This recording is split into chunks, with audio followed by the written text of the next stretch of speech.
Are you a student struggling with expensive tech and software costs? Don't worry.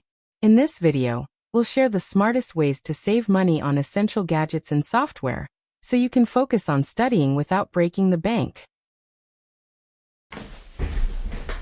Well, it's that time of year again. No, not her, she's still defrosting. I'm talking about back to school. Now, for some of you, that means starting a new year in university. And for those of you, first of all, congratulations on getting into university. You're gonna have a blast in first year, whether you're living on a dorm, off campus in student housing, or commuting from home. You're gonna have fun. Second, you might be wondering what sort of tech stuff you need to prepare yourself for this transition into university. Well, I got you covered on that second part. I'm going into second year and I lived on campus on residence for my first year, so these are what I think are the tech essentials that you should be bringing to your university experience. And at the end, I'll also throw in some extra tech tips and how you can save on technology and some other stuff like software, so be sure to stick around to the end. One more thing before we begin, I will link a bunch of the products that I'm talking about in the comment section below and in the description below as affiliate links. So if you want to pick some of these items up for yourself, you can using the Amazon links below. Let's get started first off with a good laptop, right?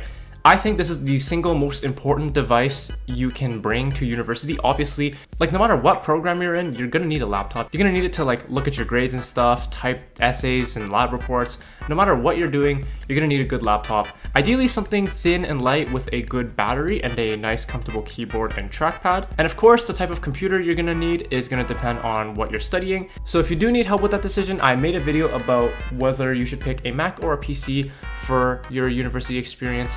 And I also just talk about like computers in general for university. So if you want something more in depth, check that video out. But generally, ask upper years and check your course outline to see what kind of software you'll be using, what kind of minimum specs your professor recommends, and yeah, pick a computer based off of that. My recommendation in general for laptops is the MacBook Air, right? Unless you're in like some CS or Eng program that requires a Windows only software. The MacBook Air, it's thin, it's light, it's really durable, it's got great battery life, a great screen, and you can get them actually on sale right now, straight from Apple. And I'll go more in depth about that at the end of the video when I'm talking about how to get some savings as a student. And when you're buying a laptop, you often have the option to upgrade the storage, right? And that can cost you hundreds of dollars. And I don't recommend doing that if you're a university student, especially because, you know, we're broke. So you can use the next item on this list to expand your storage, and that is an external storage device. So something like either an SSD or an HDD. And let me explain the differences. An SSD is a solid state drive, which means there's no moving parts and it's a lot faster at transferring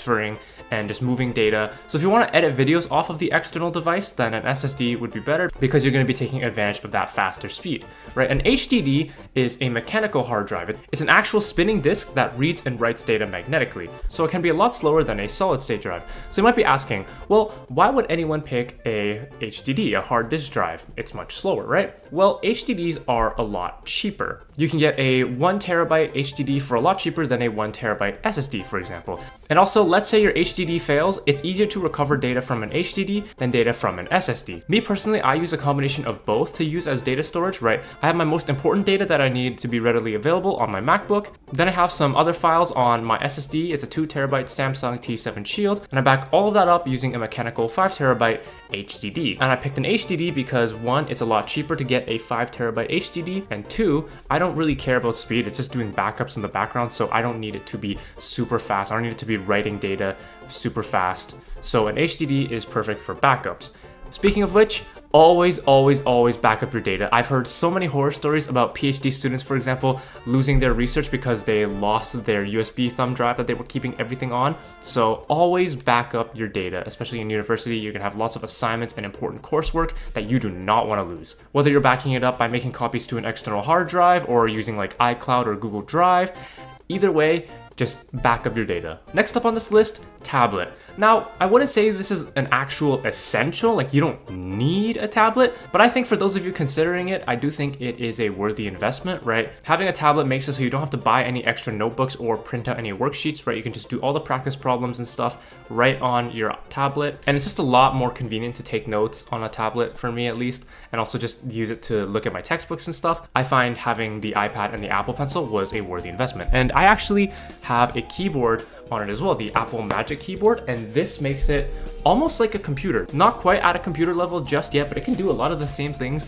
a computer does. And then having the Apple Pencil makes it super easy to just take notes and do my assignments on this one device. So I actually don't have to carry around much paper or like notebooks or any of that. It's just all in this one little device. And the iPad itself, specifically my model, which is an 11-inch model, it's not much bigger than like a A4 sheet of paper. Actually, let me get an A4 sheet of paper right now. I don't even know if this is A4, but this is just a sheet of paper that you put in your printer, and it's actually a bit smaller than it, yeah. So it's a very comfortable size to use as a notepad, just because of how similar it is in size to this bad boy. An alternative route I've seen some people go to is getting a laptop that has a touch screen and a pen. And either the screen and the keyboard can detach like a Microsoft Surface, or you can like flip the screen 360 degrees and then you can use the laptop as a tablet.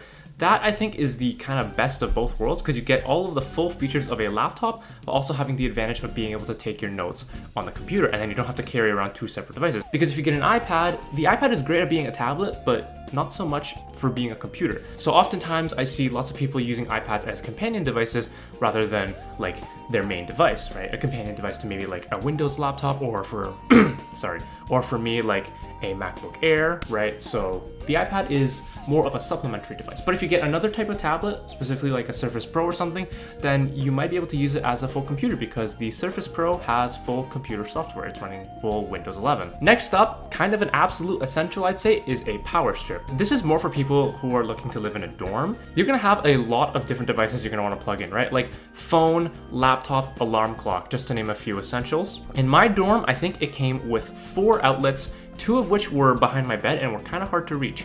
And then I think they also did include like one of the thingies that you can plug into the outlets to give it like 6 outlets. But I like to keep my own power bar just to be safe, because I have a bunch of devices I need to plug in and I don't want to be like swapping around what I have plugged into the outlet, you know? And they're pretty cheap, they're like 10 bucks or so, and it makes it a lot easier to charge multiple devices at once, or just keep multiple things plugged in at once. Super nice and super convenient. Speaking of charging, long charging cables. They're really useful. Sometimes outlets are just not where you want them to be. Like if you're studying in a library, right, and the outlet is kind of all the way over there, then you don't want to be hugging the wall with your laptop plugged in. Having a long charging cable makes it a lot easier to move around with your device while it's charging. And like, let's say you use your phone as your alarm, right? And you need to keep it by your side, by your bed, right? But let's say there's no outlet near your bed, then having a long charging cable is going to be really useful for that. I have a friend right now living in the same house as me, and his bed is not really near any outlets, so he has to charge his phone using a long cable that spans almost as long as his bed, I'm pretty sure, or maybe even longer. So yeah, highly recommend getting one of the long charging cables. Another thing you're gonna want is a power bank. You're gonna be on campus for a while, so if your phone runs low on battery or something, then you're gonna want to keep that bad boy juiced up with a power bank. I carry just a simple MagSafe power bank in my backpack. It's nice and small, and I can snap it on my phone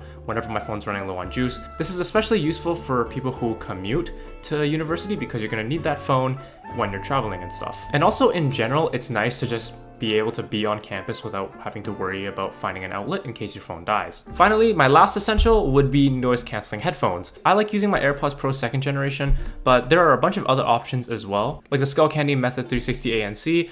Those have really good noise cancellation as well. Sony WH-720 Ns, I think that's what they're called. Those also have excellent sound quality. They're over-ear headphones. And Sony headphones in general, like their XM4s, XM5s, XM6s, are really solid headphones for just blocking out noise, which is especially important if you live with roommates. Like if you're studying for an exam, you're not gonna wanna be distracted by your roommates or like anyone around you. You're gonna wanna be able to just tune out the world and just lock in on what you're working on. And noise canceling headphones help me immensely in doing that. Next up, some things that are nice to have, but I don't think you need. First off, monitor.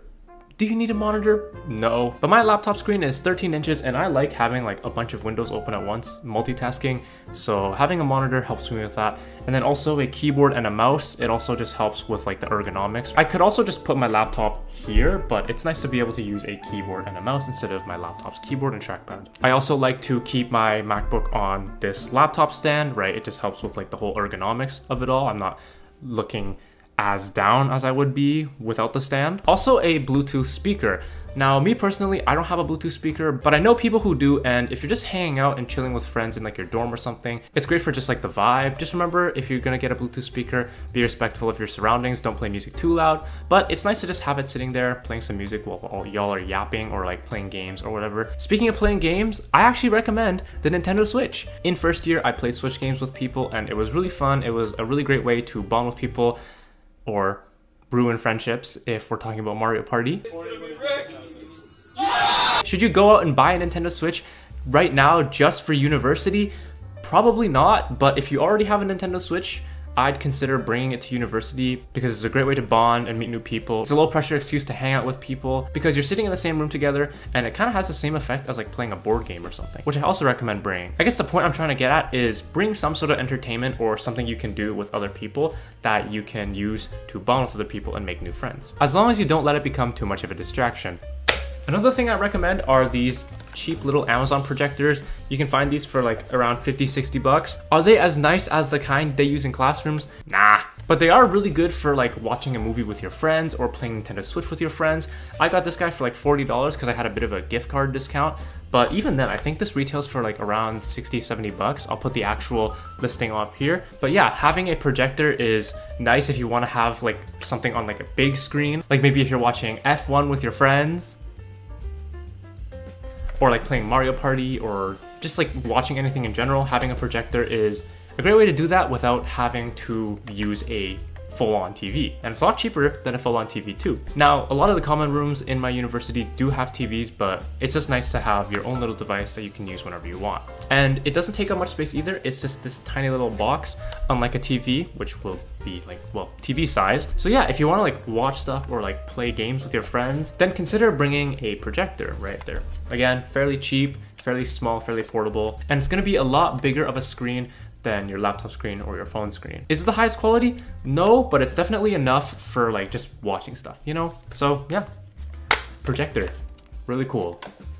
And then last thing that I think is kind of nice to have if you're moving into a dorm is a lamp or a light thing, right? Typically university dorms are gonna have like a desk lamp or something for like when you're studying late at night, but I also brought my own lamp that has like a little wireless charger and like an angleable like light thingy. It's not a word, angleable, and it also had like adjustable color temperatures as well. And I just kept that near my bed. So if it was like late at night and I wanted to like look at something on my iPad in bed or like read something and I didn't want to ruin my eyes in total darkness, then I would have the lamp turned on. And it was really useful. Now, some extra tech tips about connectivity. Now, smart home stuff like your Amazon Echo devices or like your Google Homes, they probably won't work on the school Wi-Fi. School Wi-Fi is typically more like kind of locked down than like regular home Wi-Fi, so your like smart home devices might not work. And even devices like my Nintendo Switch, I had to submit a special form to get it connected to the school Wi-Fi, otherwise I wouldn't have been able to connect to the internet. I don't know why. I think it's just because it's a different type of device than like your traditional tablets, phones, computers. Obviously, this is going to be different if you're just living at home or getting like student housing living off campus. But whether you're living at home or at a dorm or off campus at student housing, there's one thing that all of us university students get, which is discounts and free stuff. Yippee! So first off, Apple has a student discount, right? And at least here in Canada, they don't actually verify if you're a student or not. So technically, you could get away with this even if you're not a student, but it's meant for students. And basically, it discounts the iPads and the MacBooks by like a couple $100s, which is pretty good, honestly. And then additionally, they'll also either give you a whole accessory for free or they'll discount an accessory. So for example, if I buy an iPad Air, that iPad Air is gonna be a lot cheaper than if I like bought it from like any other place, or if I just bought it as a non-student. And then also when I'm checking out, I get the option to choose between a bunch of accessories I get for free or discounted. For example, like the Apple Pencil Pro, I can choose to have that bundled with the iPad for free. For a MacBook, it's similar. You can choose like the Magic Keyboard or the Magic Mouse. But yeah, if you had your sights set on buying an Apple product like an iPad or a MacBook, Apple is running that student discount, I think till like the end of September. And it's a great way to get a bunch of tech for a bit cheaper and also some extra accessories if you're looking to get those. And as students, we can also get discounts on a bunch of software. For example, Spotify has a student discount. You just have to give them your email or something. They'll verify that you're a student and then they'll give you a discounted price. And I think it's like a couple dollars every month off of the regular price, but still that adds up and you're still saving a bit of money. And it takes, I think, like 5 minutes to set up, so might as well do it, right? And then there's also Amazon Prime. So Amazon Prime gives students a free 6-month period, and then afterwards, I think it's like 50% off the regular price. I'm paying $5 Canadian per month compared to, I think it's $11 Canadian. So that's a pretty good deal. Not really useful if you don't really use any Amazon services, but I order stuff on Amazon a decent amount, and I also use Prime Video to watch it.